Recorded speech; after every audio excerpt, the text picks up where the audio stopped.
Bom dia, pessoal. Vamos então dar continuidade ao nosso curso de Física 1. Essa é a nossa aula 2, a aula sobre Introdução à Cinemática. A Física 1, ela corresponde a todos os temas relacionados com mecânica. Então, nós vamos tratar de movimento, de equilíbrio, de forças, entre outros temas, todos consistentes dentro da mecânica, tudo bem? Todos constituintes da mecânica. Vamos começar então com uma introdução à cinemática. E essa aula ela vai puxar alguns conceitos e alguns nomes importantes para vocês, que vão ser importantes na hora de resolver exercícios daqui em diante. Então são alguns conceitos importantes ou principais que a gente precisa ter sempre em mente. Nós vamos estar repetindo isso ao longo de exercícios, vocês vão ver esses nomes aparecerem diversas vezes. Então vamos dar início então à nossa introdução à cinemática. Antes disso, a gente precisa voltar um pouquinho na aula anterior, que é falar sobre as grandezas. Na aula anterior, nós falamos sobre unidade de medida, né, e grandezas, se eram fundamentais ou grandezas derivadas. Eu vou puxar só dois pontos importantes aqui nessa aula, que é a grandeza escalar e a grandeza vetorial. A grandeza escalar é aquela representada pela intensidade ou módulo e sua unidade de medida. Como a gente disse na aula passada, tem algumas grandezas que são ditas escalares que simplesmente pelo seu valor e pela sua unidade de medida, você já consegue identificar do que se está falando. Por exemplo, você vai até um supermercado comprar 1 quilo de arroz. Você está falando da massa desse material que você está comprando. Nós estamos com as temperaturas variando muito, entre 11 graus até 29 graus. Não interessa muito a direção, tudo bem? O valor e a unidade de medida são suficientes para descrever uma temperatura. Você sabe que eu estou falando de temperatura a partir do momento que eu te dou o valor e a unidade de medida. Então, essas são grandezas escalares. Unidade de medida e intensidade são suficientes para descrevê-la. Vamos para outra grandeza. Grandezas vetoriais. Aqui muda a história. Aqui a direção e o sentido são importantes. Você está indo para onde? Em qual direção? É para cima, para baixo? É da esquerda para a direita? Tudo isso vai ser importante na hora de descrever movimentos e entender o porquê que um movimento acontece. Você tem que indicar a direção, o sentido do que as coisas estão acontecendo. Então, uma grandeza vetorial, a quantidade é importante, a unidade de medida também. Mas, além disso, você vai ter que apresentar direção e sentido. Então, são representados por vetores, que são setas orientadas, a gente faz os desenhos nas nossas anotações, representando forças, velocidade, aceleração, com setas orientadas. Então, a gente tem aqui, por exemplo, esse vetor, uma setinha. A gente coloca esse símbolo aqui, uma setinha em cima da letra, para indicar que é um vetor. Então, ele tem uma direção, por exemplo, aqui a direção inclinada. A direção pode ser horizontal, vertical, inclinada, só para vocês terem uma ideia do que a gente está falando. E o sentido? Bem, o sentido de baixo para cima, da esquerda para a direita, da direita para a esquerda, tudo bem? Então, se você está em uma direção horizontal, por exemplo, você pode estar se deslocando da cidade A para a cidade B, você está na direção horizontal, mas o sentido é de A para B. Poderia ser o inverso. Você poderia estar se deslocando da cidade B para a cidade A, ainda na direção horizontal, mas com o sentido inverso. Tudo bem? Então, direção e sentido são importantes para descrever movimentos ou para entender o porquê que o movimento acontece e vão ser representados por grandezas vetoriais. Tudo bem?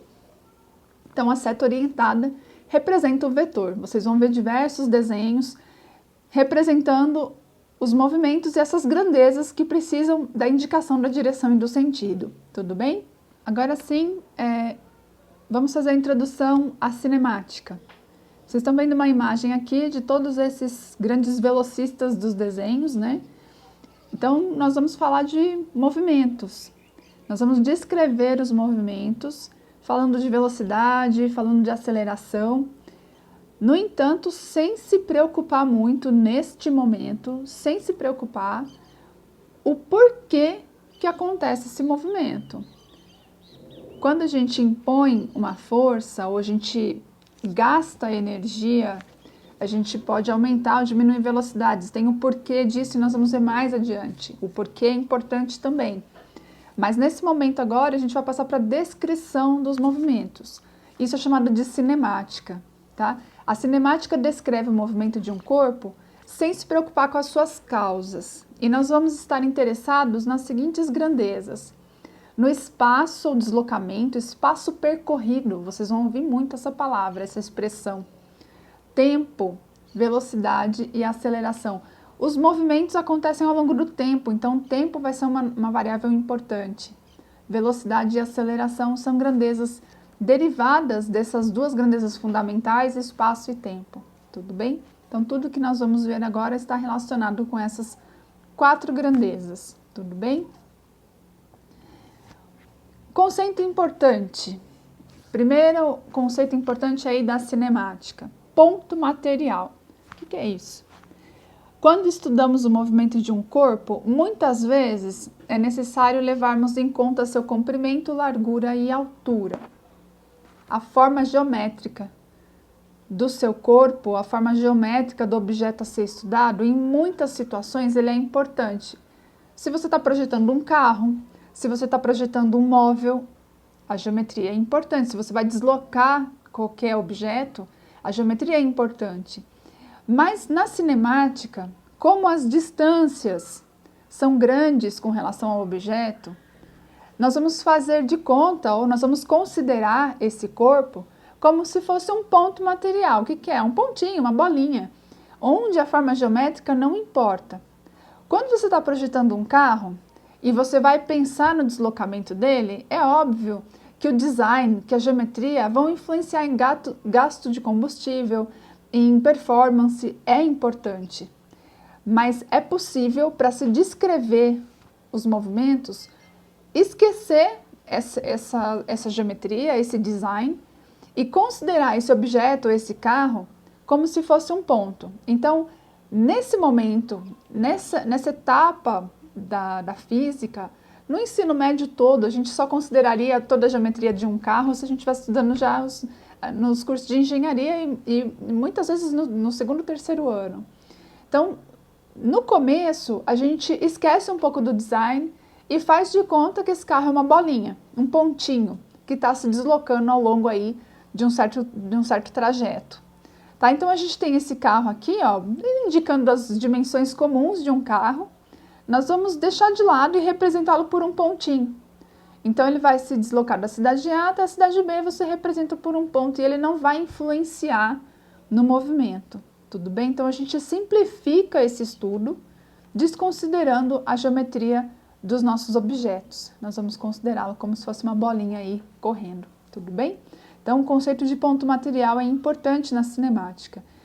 Como eu já disse, se você está cursando aí terceiro ano de engenharia, é óbvio que o design é importante, tá certo? Que vai influenciar se o carro é mais rápido, se o carro é mais eficiente. Mas aqui é suficiente considerá-lo como se fosse um pontinho, tudo bem? Conceito de referencial. Esse é um conceito fundamental da cinemática. Pessoal, o objeto está em movimento ou está em repouso? Está parado ou está se deslocando? Depende do seu referencial. Um objeto qualquer pode estar em movimento ou não, dependendo do referencial. Referencial é o local onde um observador fixa um sistema de referência, para a partir do qual estudar o movimento ou o repouso dos objetos. Vamos entender um pouco como é que funciona essa ideia de referencial, tá certo? Vamos analisar os desenhos. Antes da gente analisar os desenhos, vamos só colocar aqui duas coisas importantes, se está em movimento ou em repouso. Então, o corpo pode, num determinado instante ou momento, estar em repouso em relação a um certo referencial e em movimento em relação a outro referencial. O que isso quer dizer? Que o mesmo objeto, para você, pode estar parado. E para o seu amigo que está em outro local, que está em outro referencial, esse mesmo objeto estar em movimento. Então, depende de onde você está olhando, tá certo? Nós vamos considerar na cinemática os referenciais newtonianos, que nós chamamos. Porque é importante que você escolha, para enxergar os movimentos, um referencial que esteja parado. Então, você tem que estar num lugar em que você esteja parado com relação ao objeto que vai estar se deslocando ou em repouso. Há situações em que o referencial também está em movimento? Está. Mas aqui nós vamos estudar os referenciais newtonianos. Então, referencial é um ponto onde você tem que estar parado para observar os movimentos. Tudo bem? Então, movimento, a posição muda no decorrer do tempo. Isso é uma definição, vamos dizer, é uma definição óbvia, mas é importante colocar. E o repouso, a posição se mantém a mesma no decorrer do tempo. Essas duas palavras, elas parecem bobas, mas em enunciados de exercício é muito importante você prestar atenção, principalmente na palavra repouso. Então, eu estou chamando a atenção para esses conceitos porque eles determinam a interpretação dos textos que a gente vai enfrentar, a interpretação dos textos dos exercícios. Então, são palavras que vão aparecer aí para vocês e que vão ajudar no entendimento, vão ajudar na resolução dos exercícios para vocês. Então, vamos lá olhar uma situação exemplo. Vamos analisar a seguinte situação, olha lá. A gente tem aqui um passageiro dentro do ônibus, está parado ou em movimento, considerando o motorista como observador, letra A, e o rapaz sentando próximo à árvore, sentado, né, próximo à árvore. Então, nós estamos numa situação aqui que tem um ônibus em deslocamento. E nós temos uma pessoa aqui fora, sentadinha. E eu vou analisar esse rapaz que está sentadinho aqui, um passageiro. Ele está em repouso ou ele está em movimento? Depende. Depende do referencial. Depende de quem está observando, tudo bem? Onde está o observador? Quem que está olhando? Ah, quem está olhando é o motorista. Se quem está olhando é um motorista, pessoal, o passageiro está parado. Os dois estão, o ônibus em si está em deslocamento, mas com relação ao motorista, o passageiro está parado. Mas e para o rapaz que está lá fora? Vocês vão discutir, provavelmente, se você for o motorista e o seu amigo for o rapaz que está lá fora, ele vai falar, não, esse passageiro está em movimento. Por quê? Porque ele está em outra posição, ele está em outro referencial, tudo bem? Então, para o rapaz que está aqui fora, sentado na árvore, no pedaço da árvore, esse mesmo passageiro está em movimento. Então, observa que é importante. Dependendo do referencial, o mesmo objeto pode estar em movimento ou em repouso. Então, isso é bem importante dentro da física, dentro da cinemática. Qual é o referencial que você está usando?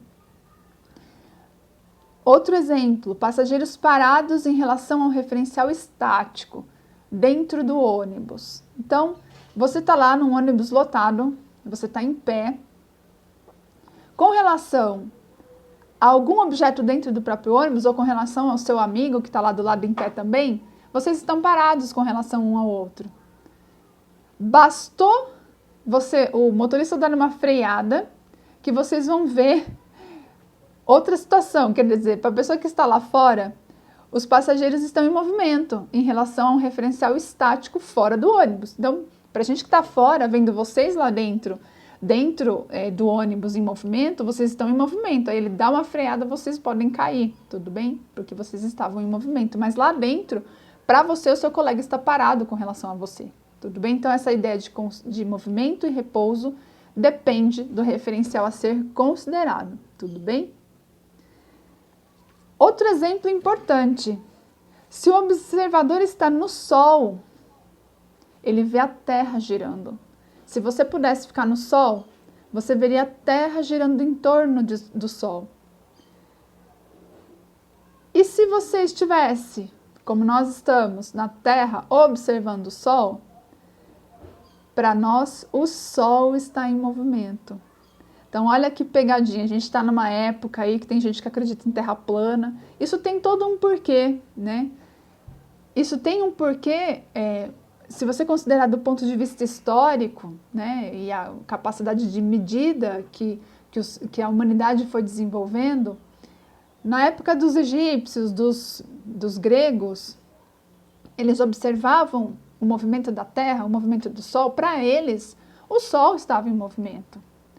Porque é óbvio, é aquilo que você está vendo com seus próprios olhos, com a ferramenta que você tinha à disposição, quer dizer, você não tinha nenhum instrumento de medida.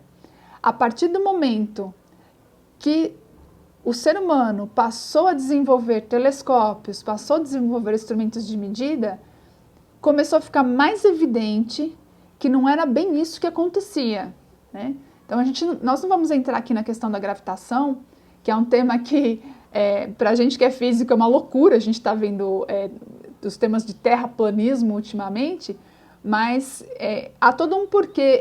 Antigamente se acreditava que a Terra era o centro do universo e que o Sol girava em torno da Terra. Então, se você observar da Terra, o Sol que está em movimento. E se você observar do Sol, é a Terra que gira em torno do Sol.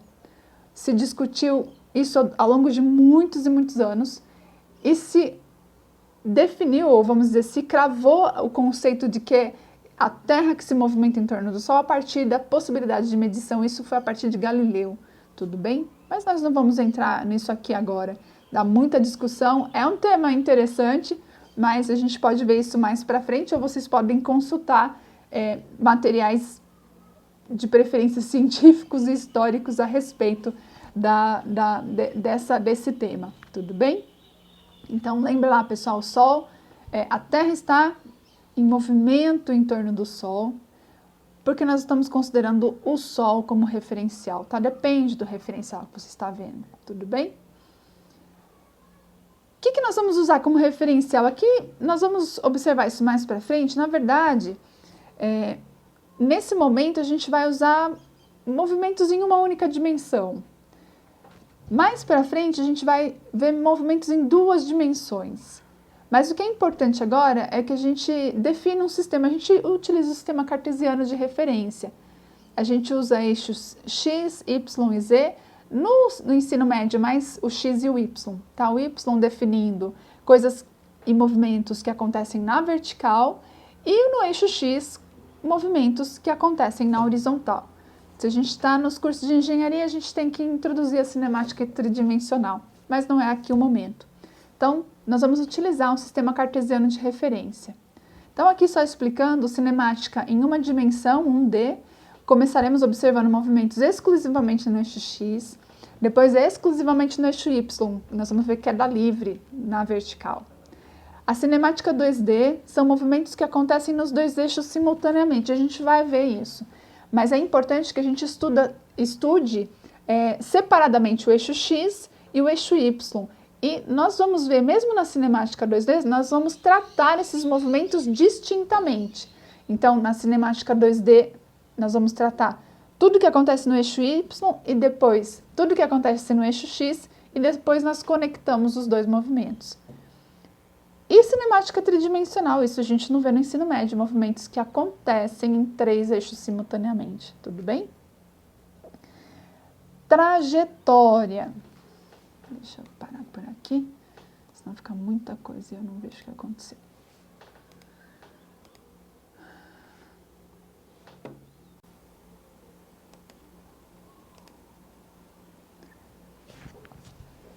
Outro conceito importante da cinemática é a trajetória. A trajetória é o caminho, determinado por uma sucessão de pontos, por onde o móvel passa em relação a um certo referencial. Você pode ter uma trajetória retilínea, você pode ter uma trajetória inclinada ou uma trajetória parabólica, entre outros exemplos aí de trajetórias, tudo bem? Sinuoso, né? A ideia é do caminho mesmo, que o objeto que está sendo estudado vai percorrer. Vamos ver esse exemplo. A lâmpada que se destaca do teto de um vagão, em tráfego uniforme nos trilhos, ela cai de forma retilínea em relação ao vagão e, ao mesmo tempo, apresenta trajetória parabólica em relação aos trilhos. Vamos entender isso melhor. Se você estiver dentro do vagão Você está dentro do vagão, você olha para cima, caiu uma lâmpada. Para você que está dentro do vagão, então depende do referencial. Para você que está dentro do vagão, a lâmpada caiu reta na sua frente. Para o seu amigo que estava lá fora e viu a cena, a mesma lâmpada caiu. O que acontece? Caiu em forma parabólica. Então a trajetória depende do referencial. Interessante que os dois eventos aconteceram simultaneamente, tudo bem? Para você que estava lá dentro e para o seu amigo que estava lá fora. Isso vai ser importante na hora de nós estudarmos cinemática em 2 dimensões. Mas o que é importante destacar nesse momento é que a trajetória também depende do referencial, tudo bem? Vamos ver um outro exemplo. Um automóvel desloca-se numa rodovia plana e horizontal, numa razão de 20 km por hora. Observa unidade de medida, tá? Já te indicando qual a grandeza. 20 km por hora é uma grandeza velocidade, tudo bem? Então, pelo valor e pela unidade de medida, eu consigo já reconhecer do que eu estou falando.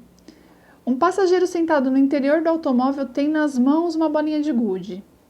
A bolinha é lançada verticalmente para cima pelo passageiro e retorna em seguida para suas mãos. Qual é a trajetória da bolinha? É um exemplo semelhante ao do trem, depende do referencial.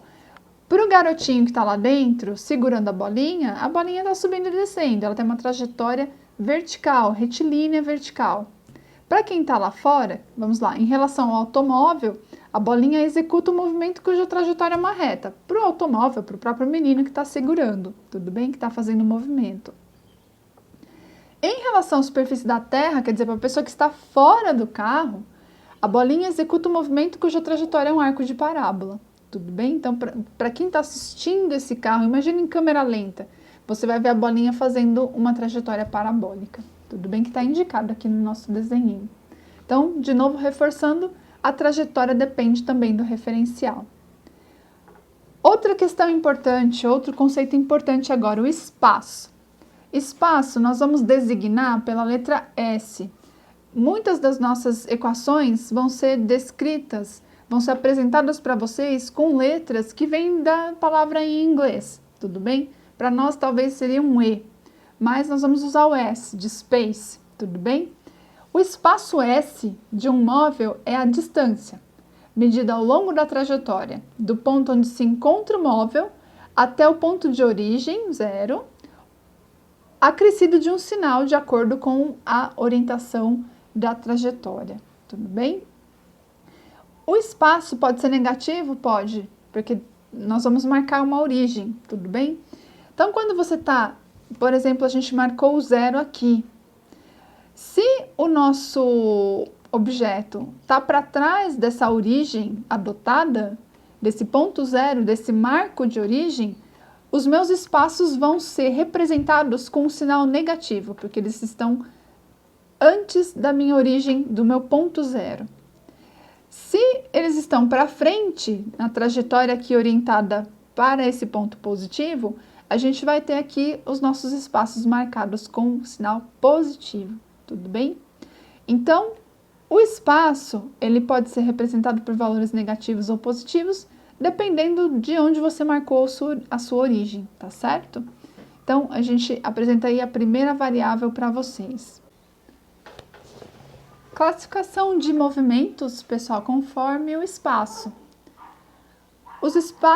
Quando os espaços são crescentes ao longo do tempo, nós vamos dizer que o movimento é progressivo. Então, por exemplo, você parte do ponto 0, vai para 1, 2, 3, 4, 5 quilômetros numa estrada. Esse é um movimento progressivo, tudo bem? Eu vou aumentando os espaços, eles são crescentes em valores no decorrer do tempo. E o movimento pode ser retrógrado. Esses espaços vão decrescer com o decorrer do tempo. Então, eu estava numa posição, por exemplo, de 50, eu vou caindo até a origem, até a posição 0, por exemplo. 50, 40, 30, 20, 10 e assim por diante. Tudo bem? Até a posição 0. Uma coisa importante é a variação de espaço. Toda variação na física, toda variação, não importa se é espaço, se é tempo, toda variação é indicada pela letra grega delta, que está aqui para vocês, ou esse triângulozinho. A variação de espaço indica o deslocamento realizado por um móvel objeto no trajeto considerado. Então, você tem uma linha reta. Olha lá, pessoal. Eu estava na posição que eu chamei de S1, ou posição inicial. E andei um pouquinho, até a posição 2 aqui, ó. Eu vou chamar esse espaço percorrido de S2. Então, eu estava aqui no começo, no S1, e fui para o S2, que é essa região aqui, a bolinha, a bolinha estava aqui na posição 1 e foi para a posição 2. Quanto que essa bolinha se deslocou? É uma equação simples, é só você descontar a posição em que você chegou da posição inicial. Então, a variação delta, a variação de espaço, representa o quanto que você se deslocou. Pode ser espaço, nós vamos ver outras grandezas também aí na física, mas aqui no espaço, basta você pegar a posição final menos a posição inicial, tudo bem? Então, se você estava na posição 20 da sua estrada, você partiu do quilômetro 20 da sua estrada e foi para o quilômetro 50 da sua estrada, quanto que você se deslocou?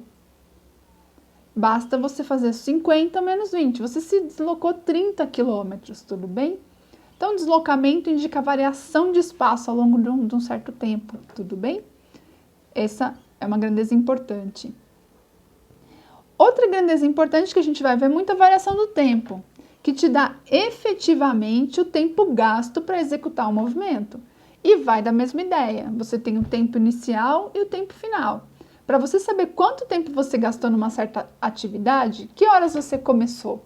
Que horas que você começou a assistir essa aula e que horas você terminou? Você descontando o valor final do valor inicial, você tem efetivamente o tempo gasto.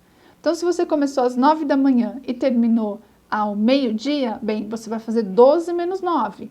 12 menos 9 dá 3 horas. Então, a variação de tempo, o ΔT, vai ser igual a 3 horas.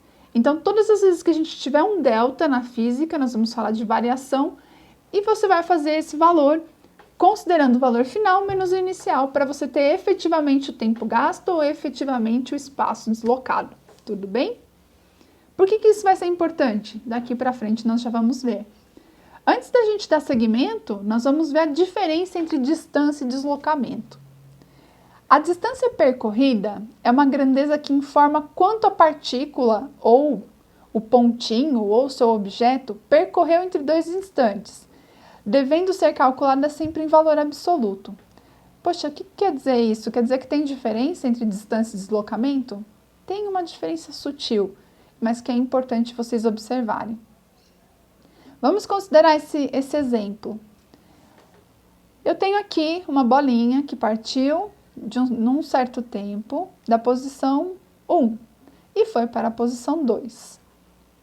Aí, num outro momento, ela partiu da posição T1, ela fez um movimento retrógrado. Aqui ela fez um movimento progressivo. De T1 até T2. E se deslocou uma certa distância. Numa segunda oportunidade, em outro momento, ela saiu dessa posição em que ela estava parada e veio num outro tempo, T2, para a posição inicial. Observa, pessoal, que aqui são dois deslocamentos diferentes. Qual que foi a distância percorrida? Bem, como são dois movimentos diferentes, a partícula está se deslocando em um único sentido no primeiro momento e depois no segundo momento também no único sentido. A distância percorrida é exatamente igual ao deslocamento nessa situação. Você fala, nossa, Juliana, ainda não entendi. Bem, nesse exemplo aqui, distância percorrida e deslocamento é a mesma coisa. Vamos partir para o segundo exemplo que vai ficar mais claro o que eu estou querendo dizer. Numa mesma situação, a partícula inverte o seu sentido. Então, ali atrás, no exemplo anterior, eram dois momentos distintos. Então, você tem que a distância percorrida era igual ao deslocamento. Nessa situação aqui, o tempo está sendo contado. E aí ela deslocou de uma posição, foi até a outra posição e depois voltou para cá. Então, a distância percorrida, neste caso, vai ser a soma dos deslocamentos. Observa que a distância percorrida neste caso aqui é a soma dos módulos, tá? A soma das quantidades. O quanto que essa bolinha andou? Bem, ela andou tudo isso aqui, ó, foi para lá e veio para cá num determinado tempo. Na situação anterior que nós vimos aqui, deixa eu voltar, ela andou um certo tanto, digamos que ela parou milissegundos que seja, e depois ela voltou. Então, a distância percorrida nesse evento é só esse ΔS. E nessa segunda situação, ela percorreu muitas vezes até o mesmo valor. Nessa situação, a distância percorrida é igual ao deslocamento. E nessa outra situação, nós vamos ter que a distância percorrida vai ser a soma dos deslocamentos. São dois movimentos em sequência, tudo bem? Mesmo que ele volte aqui um certo tanto, você vai considerar o módulo, quer dizer, o sinal aqui você está considerando a quantidade percorrida, a quantidade deslocada de fato, o quanto você andou de fato, né? Não só o deslocamento, o quanto você andou de fato. Então, aqui você considera um módulo. A distância percorrida vai ser a soma dos deslocamentos produzidos durante um certo tempo. Tudo bem? Ao longo dos exercícios, a gente vai minimizando qualquer dúvida que possa surgir nesse sentido. Então, até aqui, nós apresentamos, essa aula vai encerrando nesse momento, porque nós apresentamos alguns conceitos. Então, atente-se aqui, daqui para frente, nós vamos sempre nos deparar com alguns termos: ponto material, referencial inercial ou referencial newtoniano, o referencial está parado com relação ao que você está observando. Movimento ou repouso depende do referencial, trajetória também depende do referencial. O que é deslocamento e o que é distância? Variação de espaço, variação de tempo e o que é distância percorrida. Então, a nossa aula se encerra por aqui e nós vamos dar continuidade à cinemática. Até mais, pessoal!